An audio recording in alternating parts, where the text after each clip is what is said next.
오늘 함께 보실 하나님의 말씀은 고린도전서 12장 1절부터 11절까지 말씀입니다.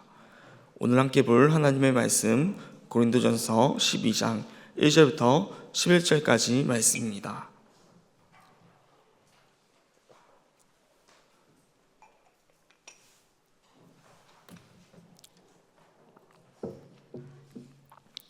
이제 다 찾으신 줄 알고 함께 1절부터 합독하도록 하겠습니다. 함께 하시겠습니다.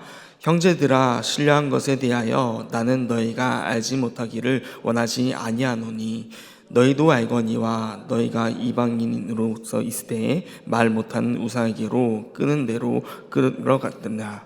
그러므로 내가 너희에게 알리노니 하나님의 영으로 말하는 자는 누구든지 예수를 저주할 자라 하지 아니하고 또 성령으로 아니하고서는 누구든지 예수를 주시라 할 수 없느니라.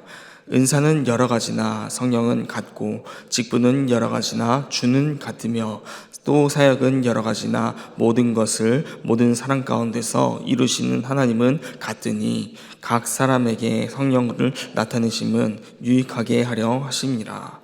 어떤 사람에게는 성령으로 말미암아 지혜의 말씀을, 어떤 사람에게는 같은 성령을 따라 지식의 말씀을, 다른 사람에게는 같은 성령으로 믿음을, 어떤 사람에게는 한 성령으로 병 고치는 은사를, 어떤 사람에게는 능력 행함을, 어떤 사람에게는 예언함을, 어떤 사람에게는 영들을 분별함을, 다른 사람들에게는 각종 방언을 말함을, 어떤 사람에게는 방언 통역함을 주시나니 이 모든 일을 같은 한 성령이 행하사 그 뜻대로 각 사람에게 나누어 주시는 것이니라. 아멘. 함께 말씀 살펴보도록 하겠습니다. 오늘 함께 볼 본문은 성령의 은사에 대해서 말하고 있습니다. 고린도 교회는 여러 은사를 가지고 있었습니다. 그러나 그 은사가 있다는 것은 하나님 앞에 은혜라 말할 수 있을 것입니다.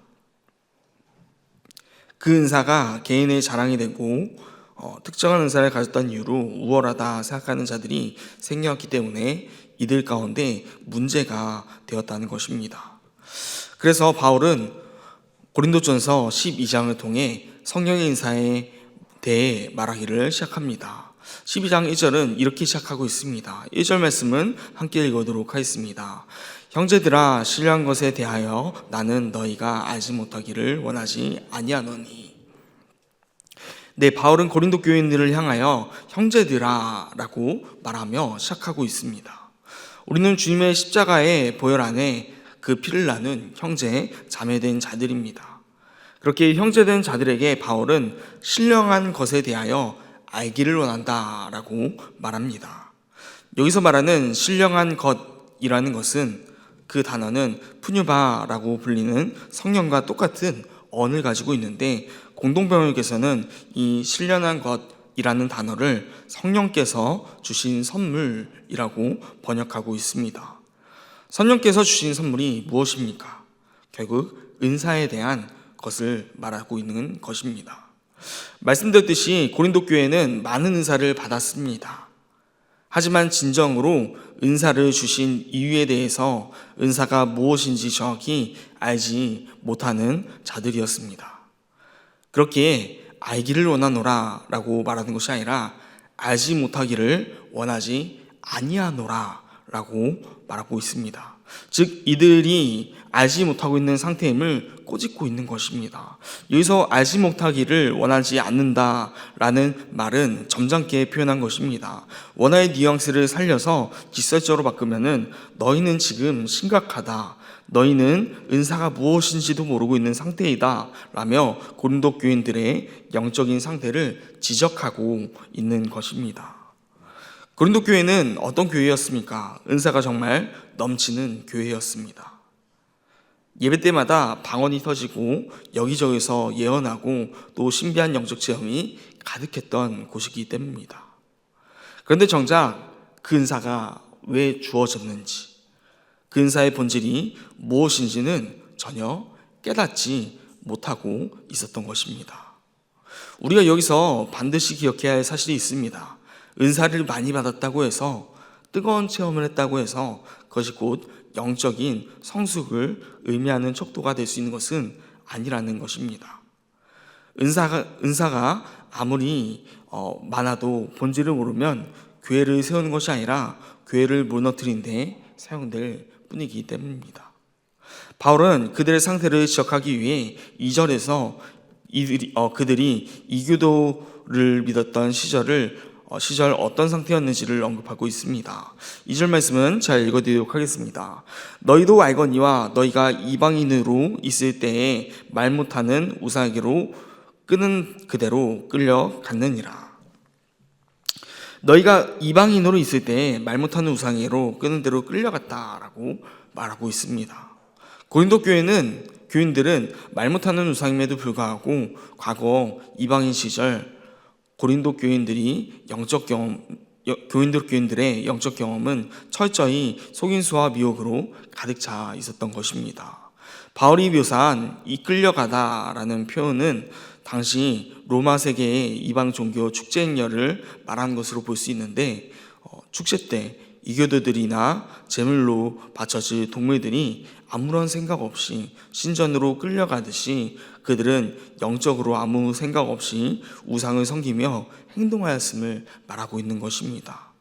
특히 바울은 말 못할 우상이라는 표현을 통하여서 그 우상이 말조차 못하는 무능한 존재임을, 애초에 존재하지도조차 않는 우상임을 말하고 있습니다. 그러한 우상이 이끄는 대로 끌려다녔다라는 것입니다. 오늘을 사는 우리도 성령에 깨있지 않으면 똑같습니다. 세상이 소리치는 우상들, 돈이 최고다, 성공해야 된다, 남들보다 더 먼저 높이 올라가야 된다, 자녀들을 세상 기준으로 성공시켜야 된다 라는 이 말 못하는 세상의 우상 손짓에 영문도 모른 채 끌려갈 수도 있다는 것입니다. 남들이 그러니까 나도 그래야 하는 줄 알고 정신없이 세상 행렬에 휩쓸려 다니며 살아갈 때가 얼마나 많습니까? 그런 우리들에게 바울은 3절에서 이렇게 말하고 있습니다. 그러므로 내가 너희에게 알리노니.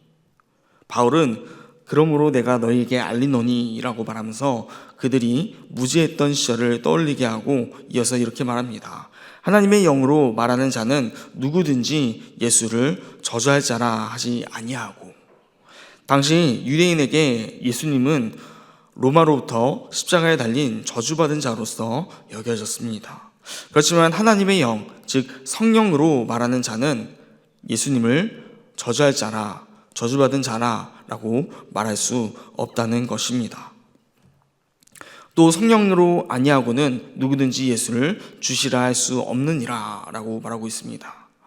당시 헬라인들에게는 예수님은 십자가에 달린 미련한 자로서 여겨졌습니다.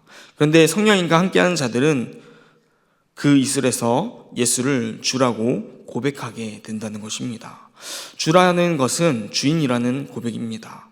따라서 성령의 조명하심이 없이는 그 누구도 이 수치스럽고 저지스러운 십자가를 지신 예수님을 나의 주라고 고백할 수 없다는 것입니다. 당시 로마 사회에서 예수님을 주라고 내 인생의 왕이십니다 라고 고백하는 것은 목숨을 걸어야 하는 일이었습니다. 세상 유대인들에게는 저주받은 실패자로서 보였고, 똑똑한 헬라인들에게는 미련하기 짝이 없는 인간으로 보였던 그 예수님을 향해 나의 주, 나의 하나님이라고 고백하는 것은 인간의 지식이나 결단으로는 결코 될 수 없는 고백이라는 것입니다. 오직 내 안에 역사하시는 성령님의 조명하심이 있어야지만 가능한 일이기 때문입니다. 오늘 이 피곤한 새벽 시간 몸을 이끌고 제단에 나와 예수님의 이름을 부르며 기도하시는 우리 안에 성령님이 살아계신 줄 믿으시기 바랍니다. 그런데 고린도 교회의 진짜 비극은 여기서부터 시작됩니다. 성령님의 은혜로 구원을 받고 은사까지 선물로 받아놓고 그것을 내 개인의 소유나 내 능력으로서 착각했던 것입니다. 내 은사가 더 신령하다, 바운도 못한 사람은 믿음이 없는 것이다, 내 사역과 직분이 더 우월하다 말하며 그 교회 안에서 편을 가르고 또 자랑하고 서로 시기하였습니다. 하나님의 선물이 도리어 교회를 갈라지게 하는 일이 되어버리고 있던 것입니다. 그렇게 4절부터 6절을 통해 바울은 은사의 다양성을 말하기 시작합니다. 먼저 4절에서 은사는 여러 가지나 성령은 같고라고 말하고 있습니다. 여기서 은사는 여러 가지일 수 있습니다. 아까 말씀드렸듯이 이들은 특정한 은사가 우월하다라고 생각하는 자들이었습니다.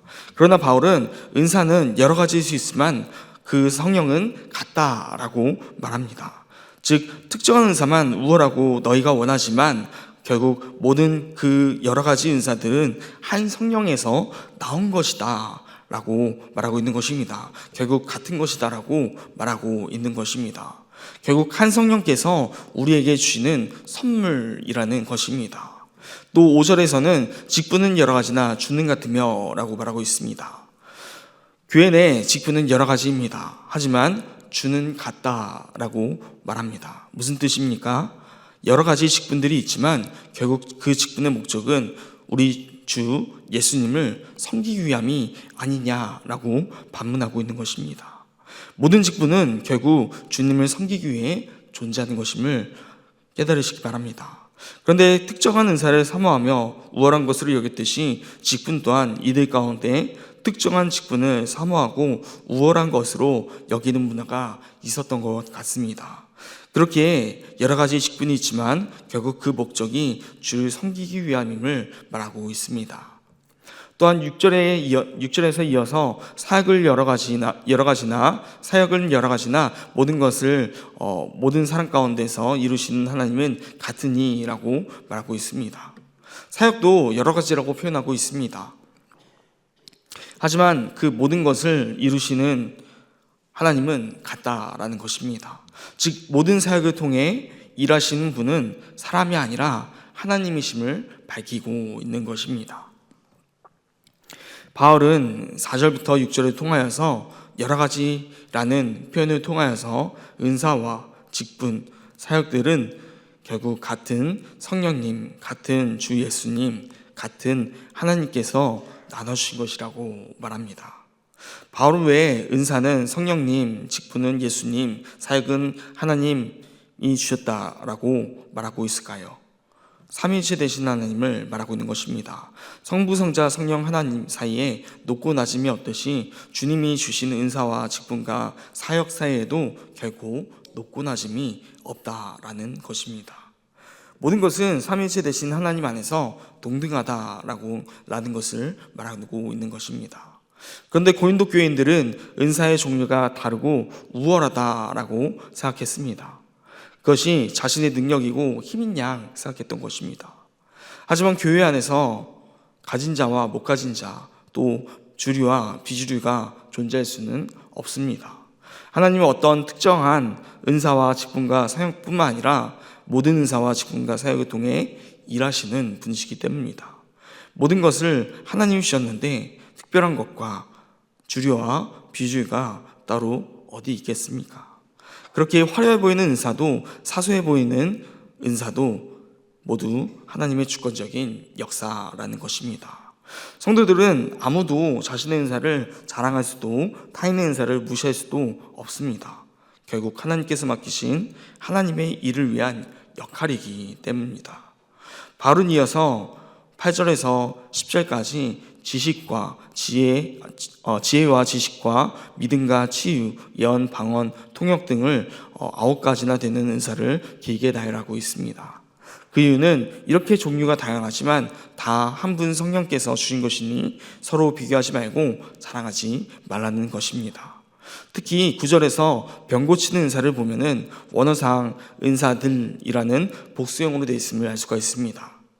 이것은 어떤 대단한 신유의 능력을 가진 한 사람이 그 치유의 권능을 주머니에 넣고 다니듯이 영구적으로 소유할 수 없다는 뜻을 갖고 있습니다. 성령께서 아프고 깨진 성도가 있을 때 필요에 따라 그때그때 흘려보내시는 성령의 주권적인 사건을 의미하는 것입니다.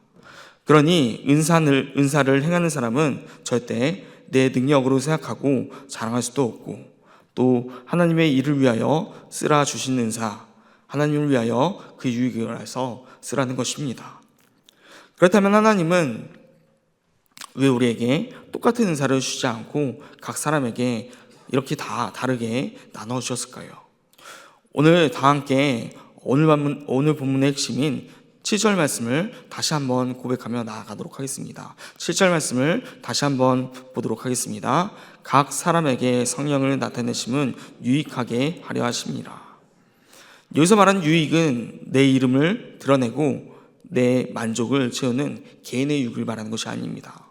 이번 주에 살펴봤듯이 철저히 공동체의 유익, 교회의 유익을 말하고 있기 때문입니다. 내 옆에 있는 연약하고 낙심한 형제자매들을 세워주고 그리스도의 몸된 교회를 온전히 만들라고 우리에게 잠시 맡겨주신 선물이라는 것입니다. 은사는 나를 빛내는 훈장이 아니라 대가 없이 나누는 섬김의 도구입니다. 특별히 우리 남산교회는 평신도 사역이 잘 이루어지는 교회입니다. 구석구석에서 보이지 않는 그곳에서 성도님들이 각자 은사대로 너무나 귀하게 섬겨주시고 있습니다. 하지만 하나님 보시기에는 보이지 않는 곳이든 보이는 곳이든 순종하며 각자 받은 은사대로 나아갈 때 그것이 아름다운 사역인 줄로 믿으시기 바랍니다. 그런데 우리가 언제 시험 들고 변질됩니까? 내가 교회를 위해서 이만큼 했었는데 저 사람은 왜 저렇게밖에 못할까? 내 은사를 자랑하고 타인의 사역을 판단하는 순간 우리는 오늘 본문의 고린도 교회처럼 교회가 분열되기도 하며 또 하나님으로부터 질책받게 된다는 것입니다. 오늘 본문의 결론은 11절 말씀인데 이 말씀을 가슴에 새기며 다시 한번 읽어보도록 하겠습니다. 11절입니다. 이 모든 일은 같은 한 성령이 행하사 그 뜻대로 각 사람에게 나누어 주어 주시는 것이니라. 주신 분도 성령님이시고 그것을 거두하신 분도 성령님이십니다. 내 힘으로 얻은 것은 단 하나도 없다는 것입니다. 오늘 하루 하나님께서 내게 건강을 주시고 또 물질을 주시고 직분을 주시고 또 남이 갖지 못한 재능이 있다면 그것을 주셨다면 우리는 그것을 가지고 누구를 섬기며 누구를 위해서 나아가야 되겠습니까? 어디로 가든지 하나님이 원하시는 곳이라면 그것으로 나아가 오늘 주님이 주신 그 은사와 직분과 사역을 통하여서 나의 유익이 아닌 주께서 원하시는 곳에서 그 유익이 되어서 쓰임 받는 자들이 되기를 간절히 소망합니다. 그렇게 주님의 몸된 교회를 세워나가는 우리 모두가 될 때 오늘 하루 주님께서 원하시는 곳으로 나아가 그 은사로 직분과 사역을 내가 선 그 자리에서 감당하여서 복된 하루가 될 수 있기를 또 주님의 몸된 교회에서 나아갈 수 있는 그 하루가 되기를 간절히 축원합니다.